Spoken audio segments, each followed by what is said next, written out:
Hey Urban Merchants, this is Katie Kettleson, Interactive Marketing Coordinator for Urban 515. Today I just want to talk to you briefly about creating a Facebook page. I know some of you already have a page and some of you might actually have a profile. So if this is old news for you, you can go ahead and skip to the end if you'd like to. But I do want to make this quick suggestion. If you are working off a profile, meaning you're friending people versus people coming and liking your page, that's not actually the way Facebook likes you to do it. They would prefer that a business create a Facebook page so that people can like your page. And frankly, if you think about it, a merchant shouldn't have access to your personal information. And frankly, I wouldn't want a merchant or a business to have access to my personal photos, to maybe my address if you have that up on Facebook, or my phone number. So just think about that before you create any profile page here. Right now, Facebook has really done a good job on bringing profiles and pages up to the same level, meaning if you are a page, you're going to get analytics, you're going to get notifications of new likes, notifications of comments, the same way that you would if you were a profile. If you're not sure what a profile is, most people when they start up their Facebook or they start a new account with Facebook, you're actually creating a profile. I have a profile, I have pictures on there, it says my name. Now moving forward to create a page, the easiest ways to get started on this is Google create a Facebook page. And that's going to take you, it should be the first, there's some couple links up top that are usually kind of ads possibly, but the first legitimate link should be a Facebook link that's going to take you directly to where you can create your Facebook page. Click on that, it's going to walk you through the steps. Facebook does it really easy for you. There are approximately 6 different categories that you're going to see right off the bat. Usually, if not for most of you merchants, you're going to be that first category that says local businesses. You're going to want to click on that. Again, next after that, it's going to have a drop-down menu that you're going to classify yourself. Maybe your food and grocery, maybe your retail, some of those aspects. Click that category, and then you're going to go ahead and fill out your name of your store, your address, and your phone number. You're going to agree to their terms, and then it's going to create your page.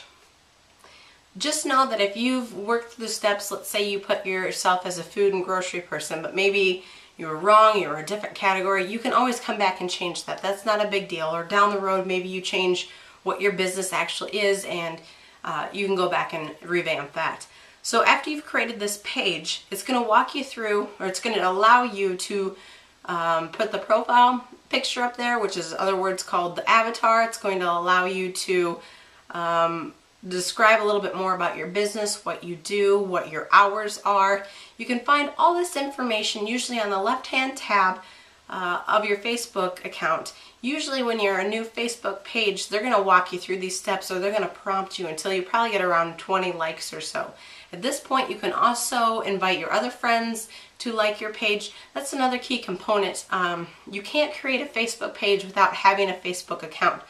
So the page is always linked to a profile. So I have a profile and I have administrative rights to Urban 515's Facebook page.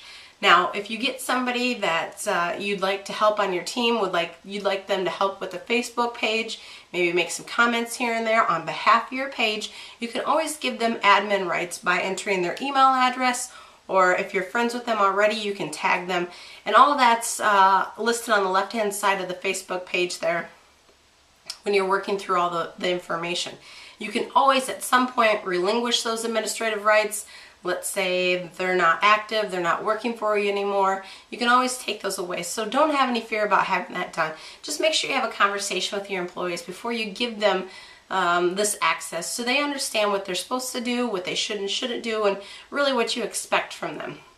After you've created your picture, it should be maybe your logo, or an Augusto Pizza likes to mix it up a little bit, maybe highlight a chef, maybe you can highlight a manager, employee of the week, or maybe it's some summer event that you've got going on, you've got a new logo for that. You can switch that out, no problem. In fact, I would encourage you to upload pictures along the way. Take some pictures of the inside of your business, your front door, the outside, what's it look like. People really like to get a good feel about what your business is about before they actually venture in.